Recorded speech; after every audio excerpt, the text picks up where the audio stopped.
श्री गणेशाय नमः। नमस्कार दोस्तों, अर्चना भक्ति में आपका स्वागत है।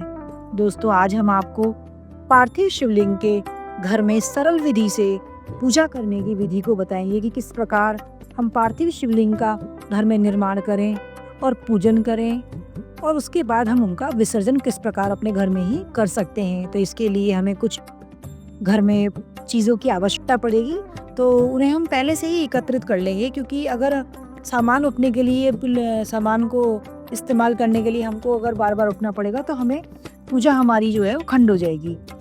तो इसलिए हमको पहले से ही कुछ चीज़ों को इकट्ठा कर लेना है। जैसे कि मैंने यहाँ पे फूल लिए हैं, और हमने ऋतु फल लिया है, हमने इत्र लिया है, हमने इसमें अष्टगंध तिलक लिया है, भस्म लिया है, जनेऊ लिया है, बेलपत्र लिया है। तो बेलपत्र को आप ये देख लेना कि बेलपत्र कहीं से कटा हुआ ना हो, बिल्कुल शुद्ध बेलपत्र होना चाहिए। तो उसको हम रख लेंगे, दीपक रख लेंगे हम घी लगाकर, और धूप रख लेंगे, और उसके बाद हम जल ले लेंगे। जल में मैंने पहले से ही गंगा जल डाल के रखा हुआ है, तो ये गंगा जल बन गया अब।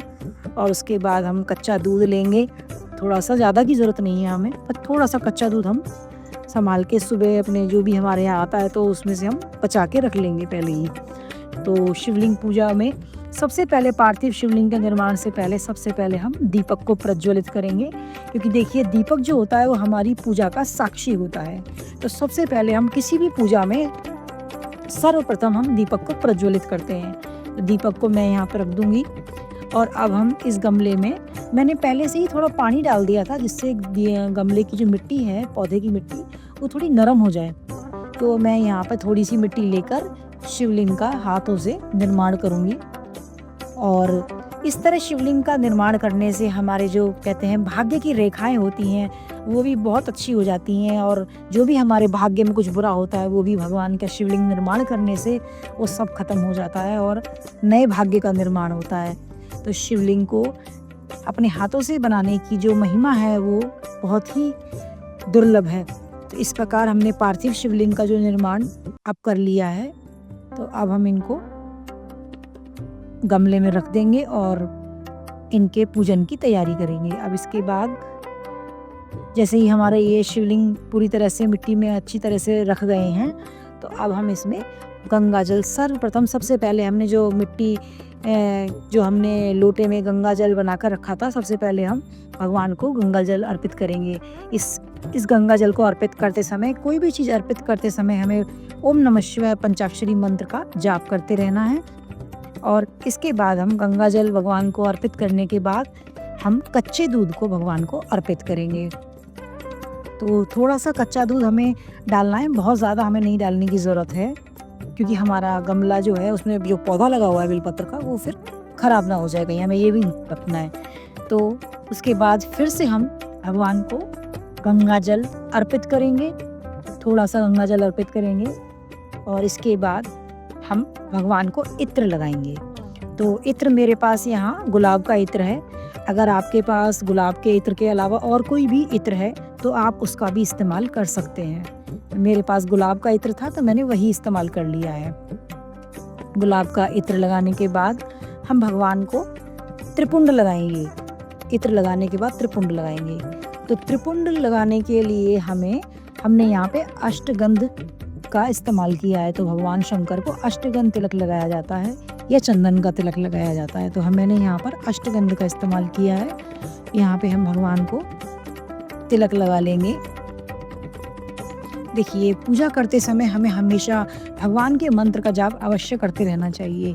जैसे भगवान का सामृत सदाशिव एक मंत्र है, और भगवान शंकर का पंचाक्षरी मंत्र ओम नमः शिवाय, इसका हमें निरंतर जप करते रहना है।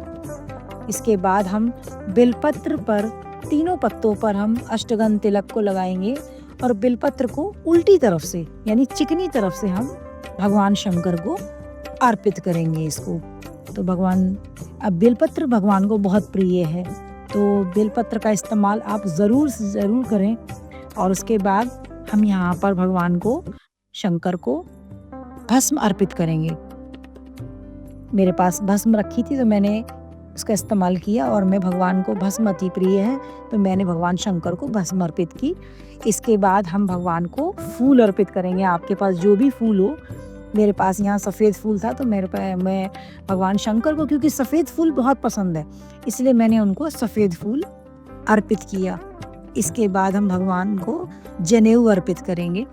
तो जनेऊ यहाँ पे इस प्रकार से भगवान को हमने अर्पित किया। और इसके बाद में हम भगवान को ऋतुफल, जो भी आपके पास उपलब्ध हो, भगवान को प्रसाद के रूप में, भोग के रूप में हम भगवान को फल रख देंगे। मेरे पास यहाँ केला और संतरा था, तो मैंने वही रख दिया है भगवान को भोग के लिए। और हमें इसके बाद भगवान को दक्षिणा रूप में, यानी कि हमें दक्षिणा कुछ ना कुछ भगवान को ज़रूर रखनी है। इस दक्षिणा का इस्तेमाल हम पंडित जी को दे दें, बाद में 30 दिन पूजा करने के बाद इकट्ठा करते रहें, और उसके बाद हम पंडित जी को भी दे सकते हैं, या हम गाय को चारा भी खिला सकते हैं इन पैसों से। तो हम फूल अर्पित करेंगे। तो इस प्रकार हमने भगवान की आरती करेंगे, और आरती करने के बाद हम शिव महात्म्य को ज़रूर सुनेंगे। शिव महात्म्य सुनने से हमें श्रावण मास में बहुत पुण्य की प्राप्ति होती है। अगर आप चाहें तो शिव महात्म्य हमारे चैनल पे डला हुआ है, आप वहाँ पे जाकर शिव महात्म्य को सुन सकते हैं। नहीं तो आप सरल विधि से भगवान की आरती कर कर अपनी पूजा को पूर्ण कर सकते हैं। तो इस प्रकार हमने भगवान शंकर की सरल विधि से अपने घर में पूजा को पूर्ण किया। तो हाँ, इस पूजा को करके अगर आपको ऐसा लगे कि ये आप पूजा आपके लिए थोड़ी भी अगर उपयोगी आपको लगी है, कि हमने आपको कुछ सिखाया है या बताया है, तो इस तरीके से अगर आपको ऐसा लगता है तो आप हमारे चैनल को लाइक सब्सक्राइब ज़रूर करें। पूजा हमारी पूर्ण हो गई है भगवान की, और हम भगवान को अब आपको बताएंगे कि हमें किस प्रकार पार्थिव शिवलिंग का हमें विसर्जन करना है। तो विसर्जन करने के लिए जो हमने सभी सामग्री यहाँ पर भगवान को अर्पित की है, उस सभी सामग्री को हम वहाँ से निकाल लेंगे। और सबसे पहले हम इसमें दीपक को, वहाँ से जब वो दीपक हमारा ठंडा हो जाएगा, धूप ठंडा हो जाएगा, तो हम उसको गमले से बाहर निकाल लेंगे। तो इन दोनों चीज़ों को हम पहले ठंडा होने देंगे, और उसके बाद ही हम वहाँ से उसको निकालेंगे। उसके बाद हमने जो फल यहाँ पे अर्पित किए थे भगवान को, इसे भोग रूप में परिवार के सदस्यों को सबको बांट देंगे, या फिर हम गाय को भी खिला सकते हैं इसको। और उसके बाद जो हमने फल भगवान को अर्पित किए थे, तो उसे भी हम निकाल लेंगे, और मंदिर में हम भगवान के पास उसे रख सकते हैं, इस्तेमाल कर सकते हैं। बेलपत्र हम वहाँ से निकाल लेंगे, और हम जनेऊ वहाँ से भगवान के पास से निकाल के अपने पास मंदिर में इस्तेमाल के लिए रख लेंगे। और इसके बाद में हम भगवान शंकर को हम विसर्जित करने के लिए हम उसी गमले में, उसी शिवलिंग पर हम गंगा जल से वापस से अभिषेक करेंगे, जिस प्रकार हमने पहले किया था। तो इस तरह जल अर्पित करने से हमारी मिट्टी उसमें घुल जाएगी, और हमारे जो शिवलिंग जो हैं वो विसर्जित हो जाएंगे उसी मिट्टी में। और यहाँ जो हमने पैसे रखे थे दक्षिणा के रूप में, उन्हें मैं ले लेती हूँ। और ये पैसे हम रोज़ जो हम पूजा करेंगे पार्थिव शिवलिंग की, तब हमें उसे इकट्ठे कर लेना है एक जगह, और उसकी हम भगवान की पूजा में भी ले सकते हैं, और हम गाय को घास भी खिला सकते हैं, या फिर हम पंडित जी को भी इसको दे सकते हैं। तो इस प्रकार हमारे शिवलिंग का विसर्जन पूरा हुआ। और आपको वीडियो हमारी पसंद आई हो तो प्लीज़ लाइक, शेयर और कमेंट ज़रूर कीजिएगा। हर हर महादेव।